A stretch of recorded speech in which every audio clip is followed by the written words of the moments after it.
Meuf, tu m'as sûrement croisée dans Paris récemment. Imagine voir ton nom ou ta tête en grand dans les coins les plus stylés de Paris ou dans d'autres grandes villes en France. C'est ce que m'a permis Turn Ad On. Que tu sois créatrice de contenu, que tu aies un business à faire connaître, que tu sois un artiste, un artisan, aussi peut-être dans une grosse entreprise, cette plateforme, elle est faite pour toi. En quelques clics, tu choisis tes emplacements préférés. Ton contenu est diffusé là où ça compte vraiment. Et le mieux dans tout ça, c'est que tu n'as pas forcément besoin d'un budget faramineux. Donc que tu sois particulier ou professionnel, Turn Ad On, c'est une entreprise qui te permet de créer une expérience unique et mémorable pour te démarquer. Grâce à cette plateforme, tu pourras justement te mettre en avant un petit peu partout, tout en France, là où ça compte vraiment. L'accessibilité est la priorité de Turn Ad On. Chacun peut diffuser son contenu sans avoir besoin d'un énorme budget et c'est ce que j'ai fait justement avec ces créations-ci que tu peux voir maintenant. Et donc c'est l'occasion parfaite si tu as un message à faire passer, notamment un livre aussi à promouvoir comme c'est mon cas. Et ça justement, peu importe ton projet, peu importe ton statut social et te faire découvrir par des personnes qui ne te connaissent pas du tout. Merci à Turn Ad On de m'avoir permis d'avoir cette opportunité-ci.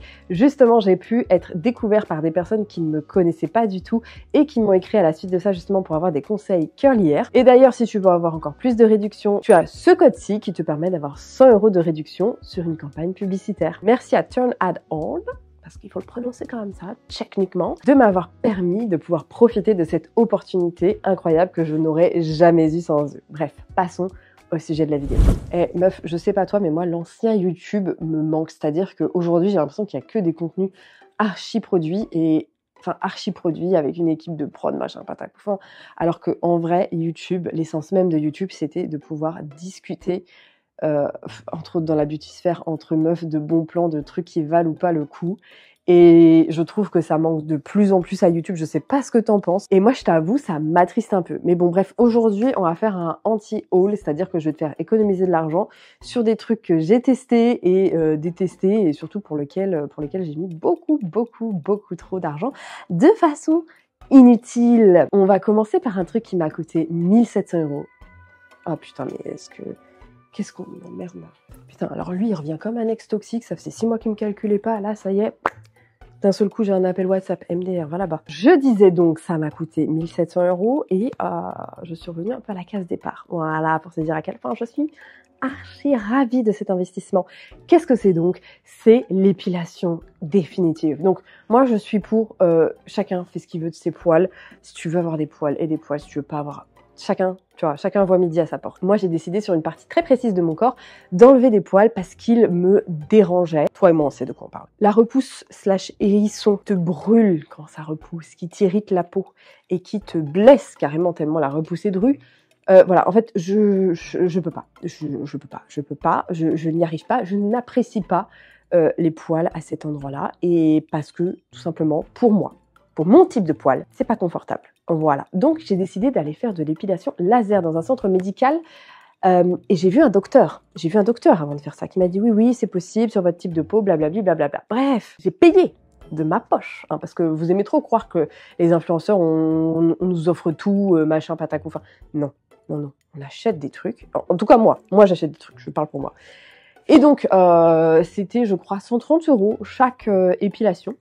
Donc, écoutez, j'en ai fait une, j'en ai fait 2, j'en ai fait 3, j'en ai fait 4, j'en ai fait 5, j'en ai fait 6, j'en ai fait 10.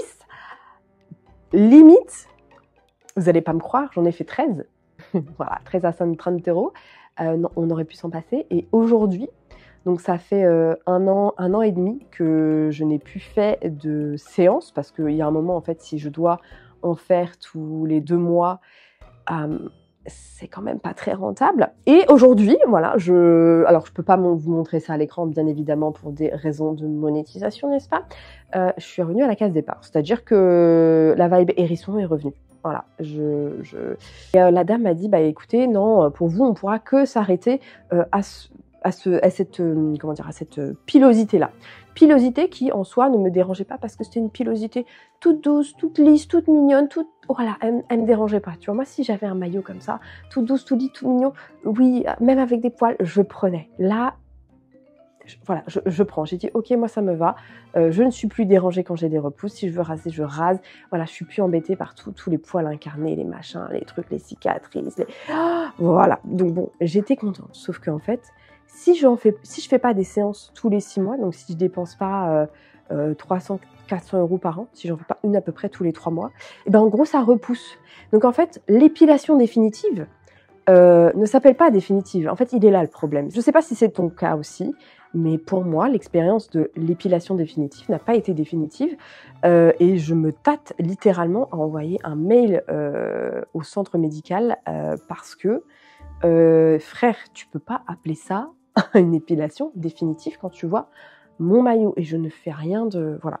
Et là, franchement, je suis à 2 doigts d'aller voir une marque tu sais, qui propose les trucs là, d'épilation à faire chez soi à la lumière pour voir si c'est pas plus rentable dans le sens... Parce que c'est quoi? C'est 400, 500, 600 € les trucs d'épilation à faire chez soi, à peu près. Hein.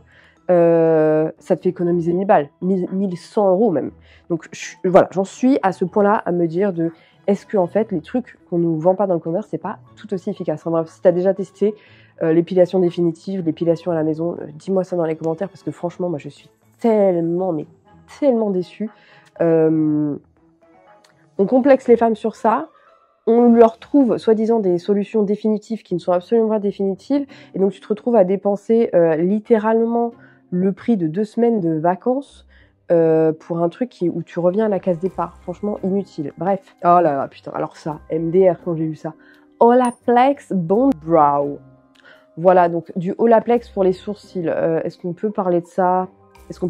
Voilà, tout court. J'ai fait d'ailleurs une vidéo sur Olaplex que tu peux voir ici. Le but d'Olaplex, c'est de réparer tes cheveux. Là, c'est censé faire pousser tes sourcils. Alors, ce qui est marrant, c'est que c'est quand même très marketé pour les personnes qui ont surépilé les sourcils et dont les bulbes ne repoussent plus et ne repousseront sûrement jamais parce qu'ils ont plus de bulbes, ils ont plus de follicules pileux, etc. Donc, Olaplex, voilà, ne pourra pas être capable de ce miracle. Mais c'est très marrant de voir à quel point ils veulent absolument toucher tous les sujets, d'ailleurs, notamment maintenant, hein, les curlières, après nous avoir bassiné avec les décolorations, le lissage qu'il fallait utiliser Olaplex quand tu lisses ses cheveux.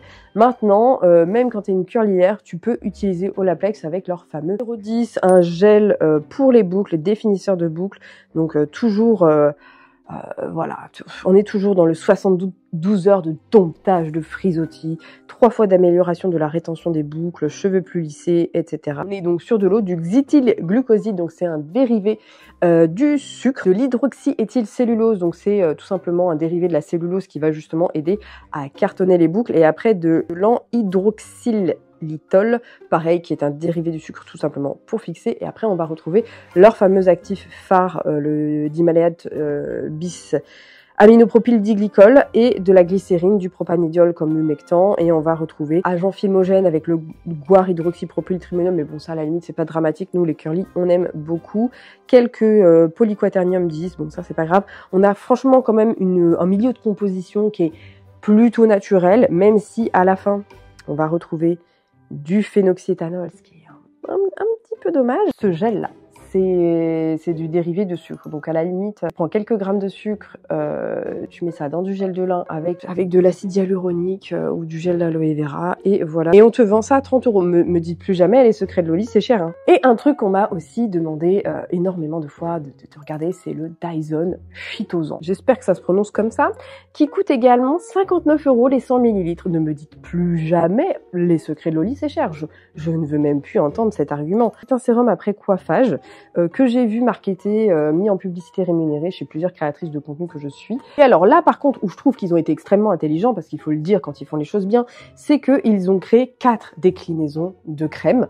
Alors ça, c'est bien, parce qu'ils vont vraiment faire une distinction en termes de formulation, et ça, c'est exceptionnel, et c'est suffisamment rare pour être souligné. On va retrouver la crème légère pour les cheveux raides à onduler, la crème riche pour les cheveux raides à onduler, à croire que Dyson veut regarder mes vidéos. Et ensuite, on va retrouver pour les cheveux bouclés à friser la crème légère, et là, on rentre pile poil dans le truc de la porosité. Ce que les gens me disent, ah oui, la porosité, ça n'existe pas.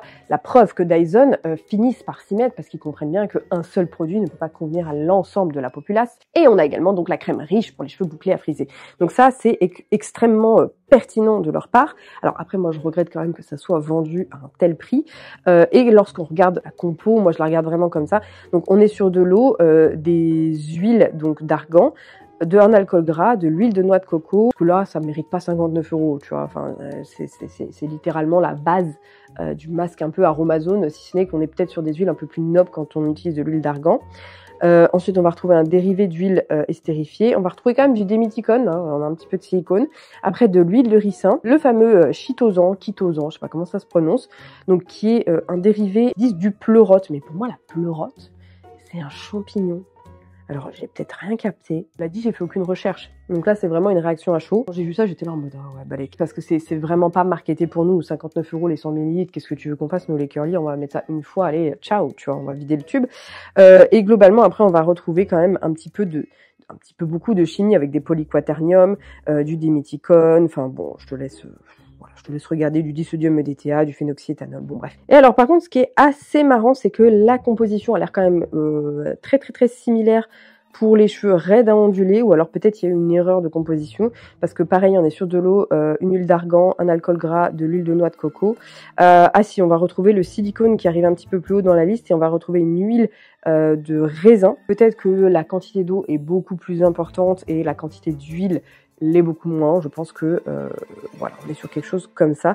Toujours est-il que 59 €, quand je vois ça, je me dis peut-être faudrait que je teste. Peut-être que Dyson, ça serait cool. Vous m'envoyez vos produits si vous voulez vraiment des avis très honnêtes sur une meuf qui est particulièrement aigrie. C'est censé prolonger la coiffure. Donc c'est vrai que ça, moi typiquement, j'aimerais vraiment l'utiliser avec le Air Wrap que j'ai acheté avec mes sous pour voir si vraiment j'arrive à faire un vrai brushing, parce que c'est vrai que le Air Wrap, à part faire gonfler mes cheveux, il fait rien du tout, tu vois. Et pourtant, j'ai pas le cheveu frisé, j'ai un cheveu ondulé, quoi. Autre truc hors de prix, toujours dans le thème cheveux, le nouveau sèche-cheveux L'Oréal. Alors, j'ai eu l'occasion de le tester. Je ne dirai pas où, ni quand, ni quoi, ni qu'est-ce. Enfin, bref, écoutez, c'est d'une déception. Je suis déçue du produit. Le but d'un sèche-cheveux, c'est que ça sèche, ok? Jusque-là, on est bon. Donc là, récemment, j'ai chez moi 3 sèche-cheveux de 3 marques différentes. Voilà, donc je commence à avoir une expertise en sèche-cheveux, du Remington, etc. Bref, toujours est-il que aujourd'hui, les 3 sèche-cheveux que j'ai à la maison, peu importe le range de prix, parce que le range de prix est énorme, on parle d'un truc à 600 € avec un truc à 100 €. J'ai ces 3 sèche-cheveux-là à la maison, j'ai pu tester le L'Oréal. Alors déjà, il est lourd. Il est lourd, il est vraiment lourd. Je le trouve lourd. Et quand tu te sèches les cheveux, quand t'es une curlière et que t'es là, tu diffuses pendant des plombs et des plombs, c'est chiant, je vous le dis, c'est chiant. Au-delà de ça, on nous parle d'une technologie infrarouge. Alors, moi, pour mon séchage de cheveux, sincèrement, j'ai pas vu d'énormes différences. Il y avait 2 personnes sur moi, avec 2 sèche-cheveux, dont le L'Oréal, pour me sécher les cheveux. Donc là, je me suis dit, si la technologie infrarouge était si puissante, il y aurait eu besoin que de ce sèche-cheveux pour me sécher les cheveux, tu vois. Et ça n'a pas été le cas. Il y a eu 2 sèche-cheveux en même temps pour accélérer le processus. C'est bien qu'il y a un problème. Vous avez des modes, en fait, directement intégrés sur le sèche-cheveux, mais quand tu sélectionnes cheveux bouclés, tu peux pas changer la température de façon manuelle, de façon rapide. C'est-à-dire, il faut pianoter dans le truc, t'as l'impression que c'est un téléphone, le bordel, bref, c'est chiant.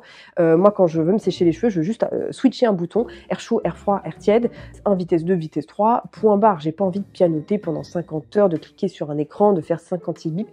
C'est chiant. La vérité, c'est chiant. Et j'ai encore moins envie de prendre mon putain de téléphone pour faire « Alors, quel programme j'ai choisi ?» Non, c'est chiant. Et autre point qui m'a laissé perplexe, c'est-à-dire qu'il chauffait à mort. Vraiment, le programme cheveux bouclés, c'est-à-dire que moi, quand je diffuse, je fais très attention à la chaleur que je mets sur mes cheveux parce que c'est ce qui m'abîme le plus les cheveux, étant donné que je me sèche quand même régulièrement les cheveux avec un sèche-cheveux maintenant. C'est-à-dire que quand c'est un sèche-cheveux. Je mettais le sèche-cheveux comme ça, et en fait, derrière ma main, ça me brûlait. Et donc, si ça brûle ma main, c'est qu'à terme, ça va brûler mes cheveux. Donc, je l'ai trouvé trop lourd, trop chaud, trop cher, et chiant à manipuler. Enfin, c'est-à-dire que moi, je veux que ça aille vite quand ça me sèche les cheveux. Économisez votre argent, les filles. Franchement, il y a des sèche-cheveux qui font aussi bien le taf avec une technologie similaire. Tu peux avoir un service client français si t'as une galère. Si t'es vraiment sur l'économie, bah voilà, tu peux acheter une autre marque. Voilà, je citerai pas lesquelles, mais bon, t'as compris, tu fais bien ce que tu veux. Tu fais exactement la même chose que des trucs 3 fois moins chers. Pourquoi s'embêter, tu vois? Alors, un point qui, moi, me questionne énormément. Je suivais un compte, je sais pas si tu connais Glucose Goddess. Et je trouvais son contenu particulièrement intéressant, particulièrement pertinent. J'ai une résistance à l'insuline qui est très légère, mais j'en ai une petite.